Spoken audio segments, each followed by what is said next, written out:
Hi అండి, అందరూ ఎలా ఉన్నారు? అందరూ బాగుండాలి, అందులో మేము ఉండాలి.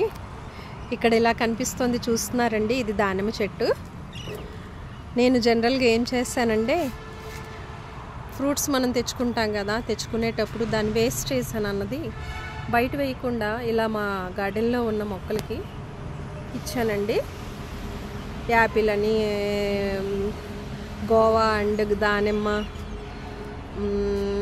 ఆరెంజ్, ఇలా ఈ వేస్టేజ్ని గార్డెన్లో వేసేటప్పుడు ఈ దానిమ్మ విత్తనాల్లో నుంచి ఒక దానిమ్మ చెట్టు వచ్చింది. చూసారా, 2 చెట్లు వచ్చాయి.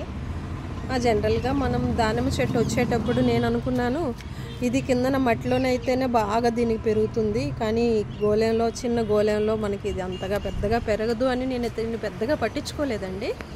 పట్టించుకోకుండా నార్మల్గా నేను వాటర్ ఓకే పుట్టింది కదా, దీన్ని ఎందుకు తీసేయడం అని చెప్పేసి దీన్ని అలాగా వాటర్ ఇస్తూ వచ్చాను. చూసారా, దీనికి ఇప్పుడు ఎన్ని కాయలు వచ్చాయో, ఎంత బాగుందో. పిందులు కూడా ఉన్నాయండి, చూసారా, ఇదిగోండి పిందులు కూడా వచ్చాయి.